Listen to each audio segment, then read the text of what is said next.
Hi, hello, welcome to Knit in the City. I am Rebecca, the city is Malmö, and today I'm thinking of starting a little series that I would like to call How Long Does It Take to Finish?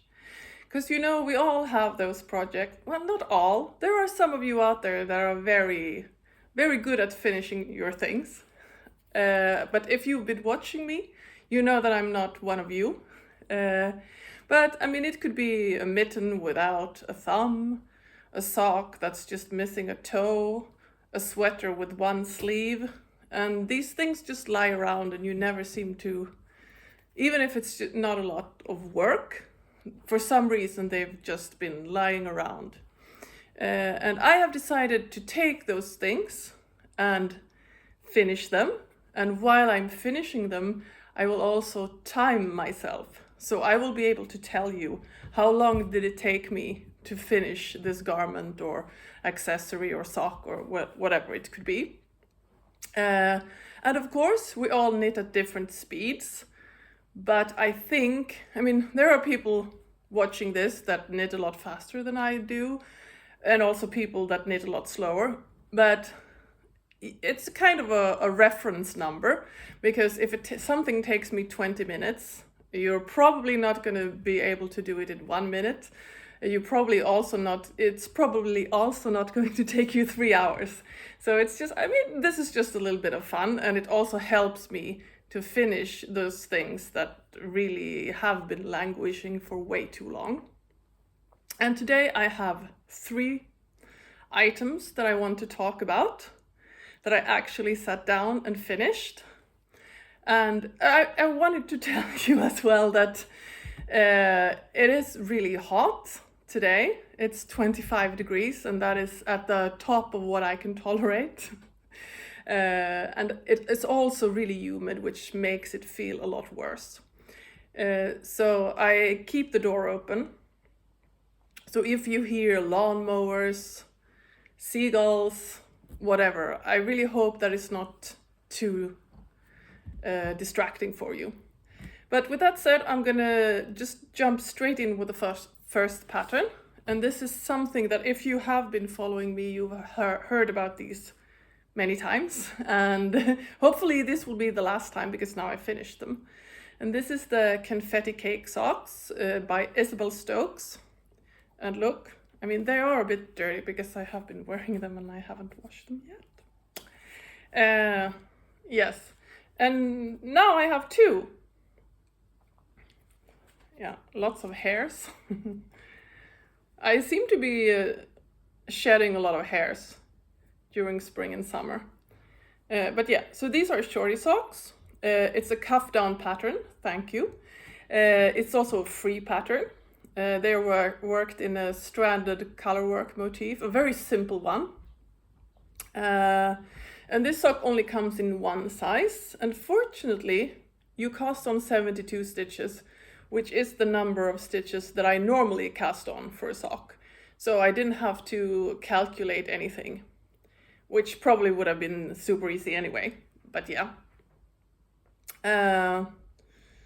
What else was I going to say? The yarn I have talked about. I'm sorry to the people who have heard this a million times.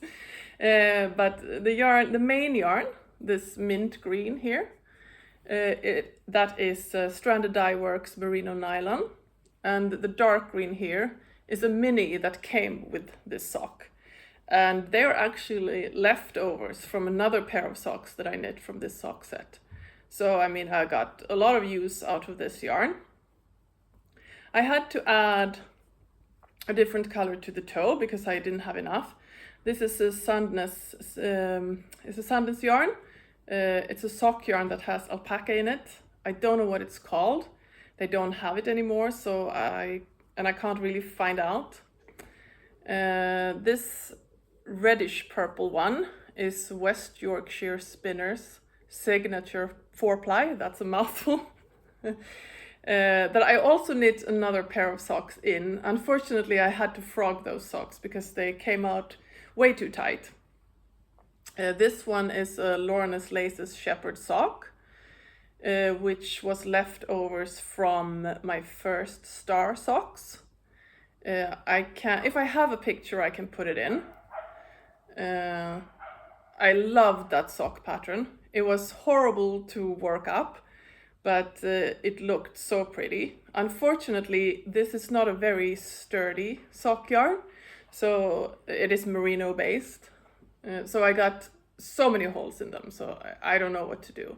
It's like fixing them, it's not worth the trouble. Like the whole underside is just one big hole. I mean, I'm exaggerating now, but yeah. And these two, the yellow and the blue, is Järbo Junior Raggi. Just your standard sock yarn. And yes, this was a slog. I didn't like that it's color work all over. Even though this is really simple color work, it was still annoying having to add a new color so often. And also, I use a technique where I just work the yarn ends into the knitting while I'm knitting, so I don't end up with 100 yarn ends to weave in at the end. And that also slowed down the process. Even if it's better than doing it afterwards, it still slows down the process. And also, since this is such a small circumference knit, it's kind of fiddly. Yes, what else? I mean, they did come out really nice in the end, and I have been wearing them. They're really nice to just, if your feet are cold, you could just wear them to bed or something. But I mean, I've been wearing them out now when I had to wear trainers or something like that, because you don't want to be barefoot in trainers.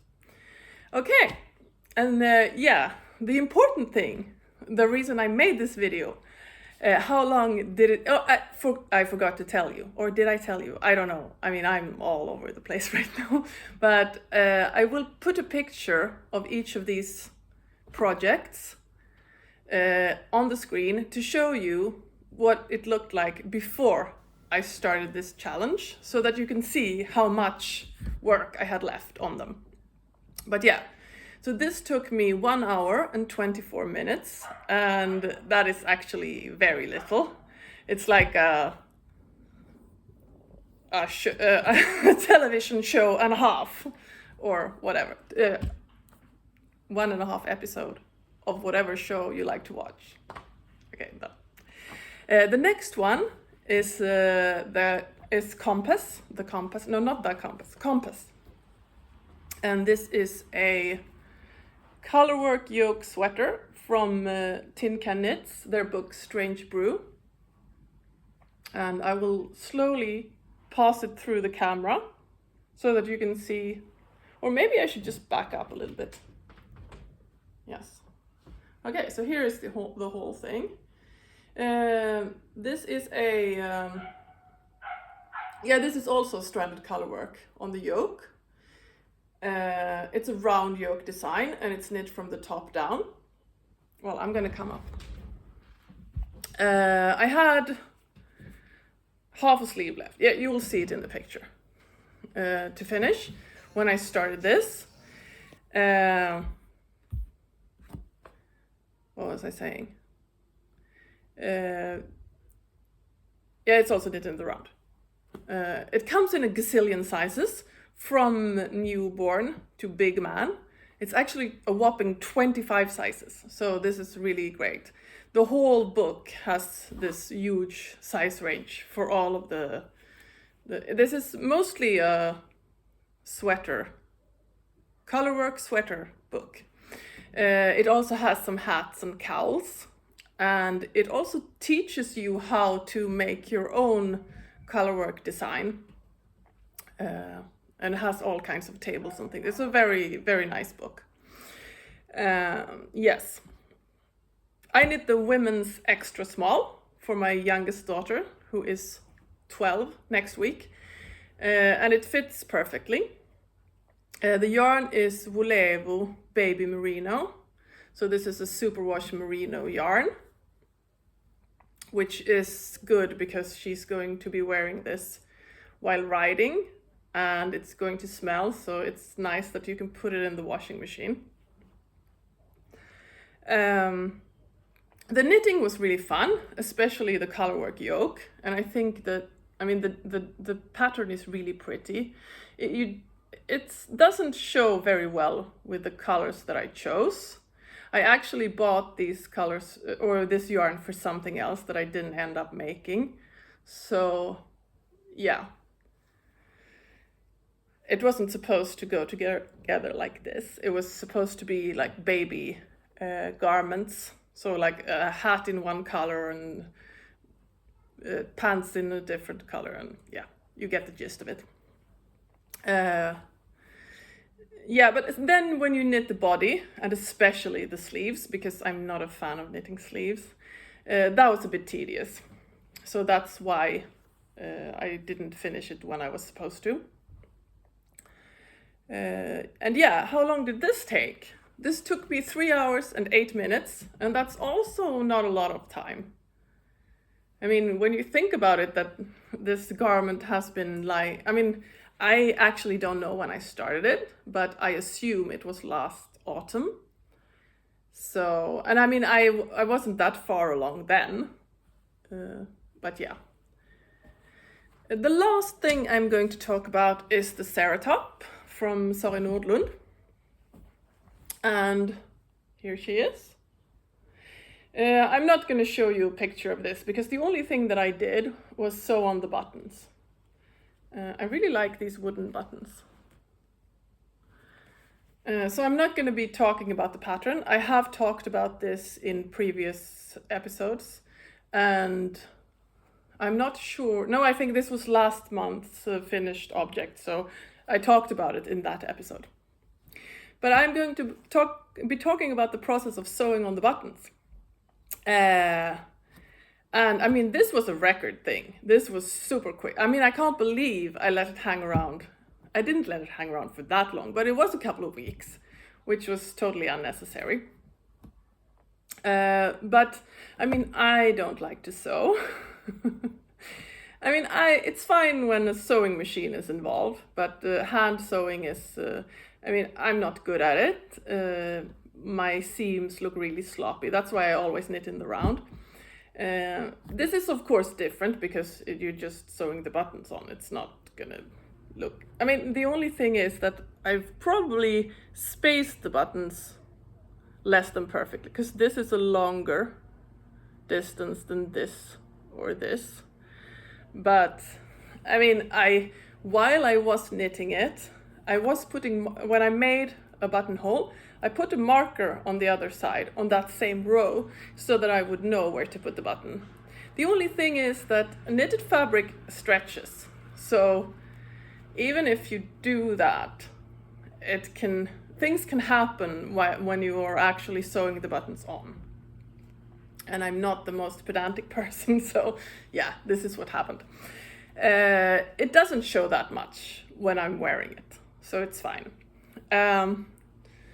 Yes, another fiddly bit with this is when you have put the thread through the first loop, and before you do the second one, the button kind of moves around a little bit. So that is a bit fiddly. Besides that, it's super easy. I did this with sewing thread because the yarn was too thick to go through the holes. And also, I mean, this is cotton, so the yarn would hold up anyway, but yeah, it was too thick. But the color of the thread matches really well. I don't know if you can see that. Yes. And as you can see, I had 6 buttons to attach. I didn't like knitting this because you knit back and forth, and it's just like either plain knit stitches or rib, like every other row. And this is also a free pattern, by the way. So it's really boring to knit until you started to separate for these V's. Then it's a bit more fun. It's knit from the bottom up. Yes, this garment looks really nice when holding it up like this. Putting it on, I realized it's a bit tight, and I think the reason for this is I started knitting this last summer, and I have gained weight since then. So when I put it on, I get holes between the buttons, and that doesn't look very nice. So, I mean, on a hanger, this is pretty. But I mean, I could wear it open over a dress or something like that. And maybe it will fit at some point. I'm not sure. I'm not going to do anything about it anyway. It's finished. It's a V in the back as well. And yes, you can't believe how quick this was. This took me 18 minutes and 39 seconds. So there was really no reason to leave this lying around. Okay, that is everything I have for today.